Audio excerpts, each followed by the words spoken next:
Parque Temático Tierra Santa.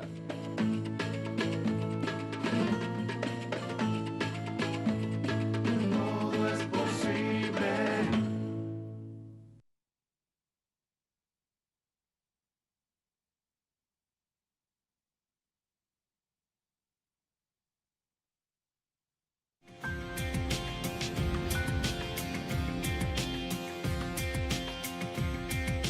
Hola, ¿qué tal? Y bueno, hoy vamos a abordar el tema del personal doméstico porque, bueno, en primer lugar salió un informe de la Dirección de Estadística y Censos de la Ciudad de Buenos Aires que dice que las empleadas que viven en la capital federal, el 40% han perdido sus lugares de trabajo. Y después, por otro lado, se han tomado medidas de flexibilización para este sector, aquí por lo menos en la Ciudad de Buenos Aires, y por eso vamos a hablar con Matías Isequilla, que es abogado y asesor de la Unión de Trabajadores de Casas Particulares, para que nos dé su parecer sobre, bueno, en qué momentos estamos y cómo está el personal doméstico, que de acuerdo a todos los informes oficiales, INDEC, Ministerio de Trabajo, Dirección de Estadística y Censo, es el sector más castigado, más golpeado por la pandemia y la cuarentena. Bueno, ¿qué tal, Isequilla? Ismael Bermúdez nuevamente. Es un placer que podamos dialogar sobre un tema tan pero tan preocupante y trascendente como es el personal de casas particulares. ¿Qué tal, Ismael? Buen día. Bueno, muchas gracias por la invitación nuevamente. Sí, verdaderamente la situación del sector es desesperante. Y las estadísticas oficiales que están empezando a salir recién a partir de este mes de octubre, muestran y demuestran que esta situación es verdaderamente así. Nosotros, desde la Unión de Trabajadores Domésticos y Afines, UTA, en el mes de septiembre realizamos un relevamiento a nivel nacional y nos había dado el dato, que es muy preocupante, de que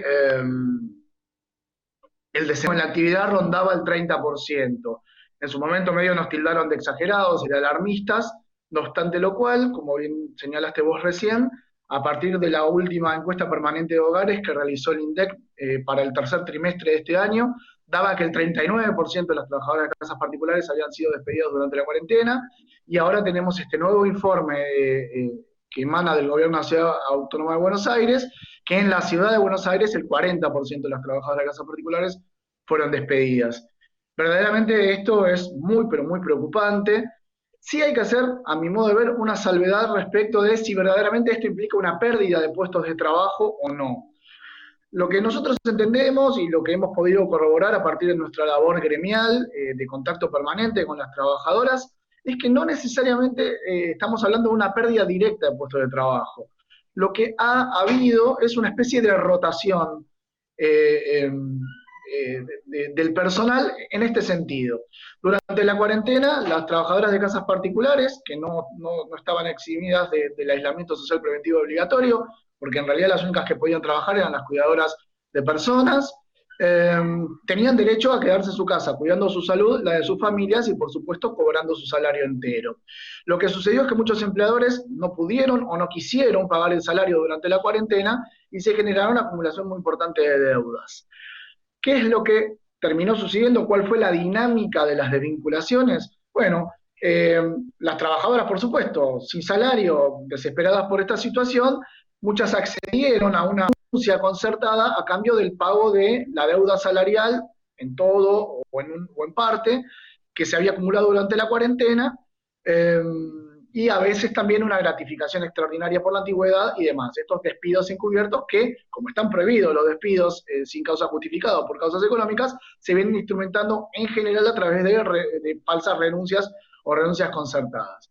Ahora bien, ¿qué es lo que sucedió? ¿Todas estas puestos de trabajo se perdieron? No necesariamente. Lo que viene sucediendo es que, sobre todo ahora que está absolutamente liberada y autorizada la actividad en la zona AMBA, bueno, en la provincia de Buenos Aires a partir de la semana que viene, pero la realidad es que la gran mayoría de las trabajadoras ya vienen trabajando, lo que terminó sucediendo es que los empleadores no es que dejaron de contar con este servicio, recontrataron a trabajadoras con peores condiciones. En principio, de manera informal, lo que vulgarmente decimos en negro, con una jornada de trabajo, y consiguientemente, si la jornada de trabajo es menor, también va a ser menor el salario. Entonces, estas estadísticas que son verdaderamente alarmantes, me parece que evaluarlas en estos términos, no necesariamente en pérdida directa de puesto de Ahora, trabajo. eh, Sí. ahora, y Pequilla, un tema, ¿cómo se traslada una persona que vive en Moreno, digo Moreno, como puede ser Banfield, etcétera, a la ciudad de Buenos Aires cuando no está permitido, salvo que vaya no sé, con algún taxi, un remis o alguien que la pueda trasladar, porque en principio no puede utilizar el transporte público? Entonces, si el empleador le tiene que pagar el remis, ida y vuelta a la ida y después el ida y vuelta a la vuelta, prácticamente el transporte le va a salir más caro que lo que le va a pagar por ese día a la empleada doméstica. Sí, a ver, yo lo que pienso Ustedes no, es que ustedes no están toda esta, gestionando, ustedes no están perdón, gestionando de que se pueda utilizar el transporte público, porque de lo contrario, para mucha gente es totalmente inviable eso. sí, a ver, en realidad nosotros desde el sindicato lo que consideramos es que, teniendo en cuenta la cantidad de contagios, que estamos todavía en el pico de contagios, eh, que no hay una necesidad económica de apurar el regreso a esta actividad, nosotros nos parece que la vuelta a la actividad en la zona AMBA es prematura. Eh, Ahora, la realidad es que incluso desde el estudio que nosotros elaboramos desde el sindicato, se determinó de que más del 50% de las trabajadoras de casas particulares trabajaron durante la cuarentena. Entonces, cuando ahora se habilita la actividad en la ciudad de Buenos Aires a partir del día de hoy y en la provincia de Buenos Aires a partir del lunes que viene, la reglamentación es muy ambigua. Primero porque no hay reglamentación oficial, lo que hay son recomendaciones y algunos lineamientos generales. El tema de que las trabajadoras no puedan usar el transporte público para ir a trabajar es bien intencionado desde el punto de vista sanitario para la tutela de la salud de la trabajadora y la salud del empleador y de su familia, pero está absolutamente divorciado de la realidad.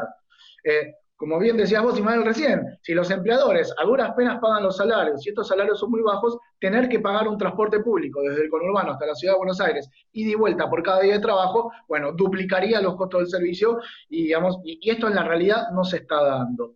¿Qué es lo que termina sucediendo? ¿Qué es lo que termina sucediendo? O los empleadores van a buscar a los trabajadoras, si es que tienen movilidad propia, eh, o lo que termina pasando es que, esto fue muy común, fue regla durante el aislamiento, y cuando la actividad no estaba habilitada, se emiten, hay cambios de categoría de tareas generales, que es la categoría quinta, a la categoría cuarta, que es de cuidado de personas, y a partir de ese cambio de categoría se emiten permisos de circulación truchos, digámoslo sin rodeos.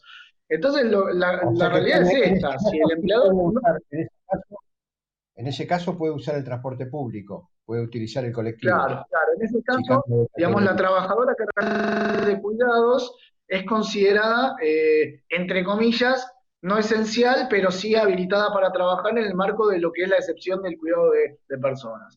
La realidad también es que, y esto también, digamos, salvo en lo que es el tren en general, no hay controles férreos en lo que es el transporte público automotor. En colectivos no hay casi control.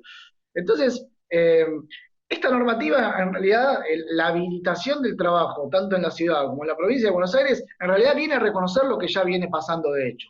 Los empleadores, en su gran mayoría, aguantaron 1, 2, 3 o hasta 4 meses el hecho de pagar el salario sin recibir la prestación, pero después ya empezaron a plantear en términos semi-extorsivos, si no venís no te pago más, si no vas a venir entonces resolvamos esta situación porque yo necesito que alguien venga a trabajar a mi casa. Es decir, lo que a nosotros sí nos preocupa no es tanto el tema del transporte, que de alguna medida digamos, lo van a solucionar. Insisto, los empleadores o irán a buscar a las trabajadoras. Hay trabajadoras que viven cerca o que tienen movilidad propia, una moto, una bicicleta o hasta un auto. Algunos empleadores pagarán un transporte privado, como puede ser un remis, un Uber o incluso hasta una combi. O si no, las trabajadoras se arreglarán, sacarán permiso de circulación y van a ir a trabajar igual en transporte público.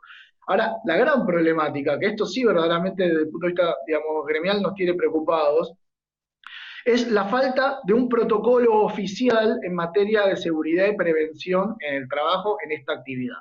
No lo hubo para las trabajadoras que estuvieron habilitadas a trabajar durante todo el aislamiento, es decir, las cuidadoras de niños, niñas, adolescentes y las cuidadoras de personas enfermas, discapacitadas o mayores. No lo hubo, a pesar de que es una actividad sumamente riesgosa respecto del punto de vista sanitario.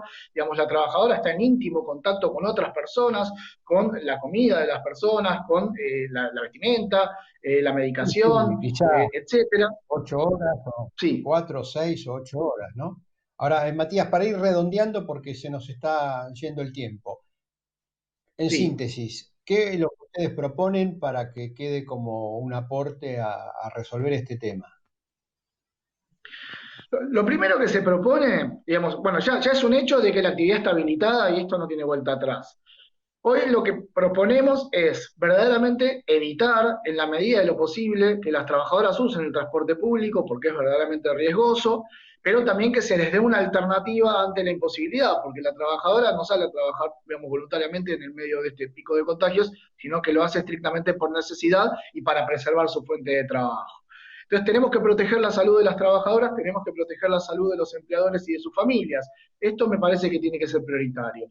Hoy lo que se propone es, insisto, evitar el transporte público en la medida de lo posible, que las partes actúen de buena fe respecto de la tutela de la salud de ambas partes, lo digo nuevamente, pero sí el establecimiento y la imposición imperativa y con controles oficiales, incluso sindicales, de lo que son los protocolos. El protocolo tiene que ser estricto, porque verdaderamente insertar a una persona que viene, digamos, de otra casa, utilizando el transporte público o no, insertarlo en el ámbito de la intimidad de la casa es verdaderamente riesgoso. El tema de la utilización de tapabocas de la trabajadora y de todos los miembros de la familia o de todas las personas que estén presentes durante la prestación laboral durante todo el tiempo, el distanciamiento social permanente, la desinfección de las superficies comunes, la provisión a la trabajadora de todas las herramientas y elementos de seguridad, guantes descartables, tapabocas, si es posible también una máscara, obviamente alcohol en gel, todos los productos de limpieza y desinfección.